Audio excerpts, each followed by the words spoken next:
কুখ্যাত যৌন নিপীড়ক Jeffrey Epstein, যার কেলেঙ্কারি উন্মোচিত হতেই ফাঁসছেন বিশ্বের প্রভাবশালী ব্যক্তি ও শীর্ষ ধনকুবেররা।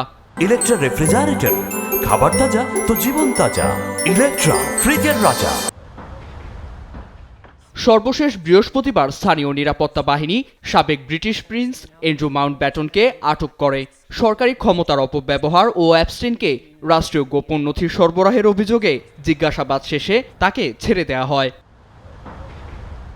অ্যাপস্টেইন শুধু গোপন নথি নয়, মার্কিন প্রতিরক্ষা বিভাগ পেন্টাগনের মতো গুরুত্বপূর্ণ জমি ও সম্পত্তি হাতিয়ে নেয়ার চেষ্টা চালান। ভার্জিনিয়ার অর্লিংটনে পেন্টাগন থেকে মাত্র 1.5 কিলোমিটার দূরে অবস্থিত পোল্ক ও টেইলর নামে দুটি স্থাপনা রয়েছে। 20.9 একর জমির উপর বিস্তৃত এই সম্পত্তিটি মাত্র $116 মিলিয়ন কেনার সুযোগ পায় অ্যাপস্টেইন, যা প্রতিরক্ষা বিভাগের গুরুত্বপূর্ণ ও কৌশলগত অবকাঠামো হিসেবে বিবেচিত।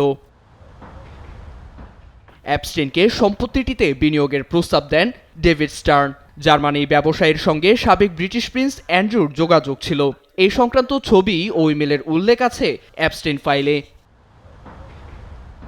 ডেভিড স্টার্ন 2015 সালে যুক্তরাষ্ট্রের রিচমন্ড ও বাল্টিমোরের আরও দুটি সম্পত্তিতে বিনিয়োগের প্রস্তাব পাঠান অ্যাপস্টেইনকে, যেগুলো মার্কিন কেন্দ্রীয় গোয়েন্দা সংস্থা federal bureau of investigation FBI এর স্থাপনা ছিল।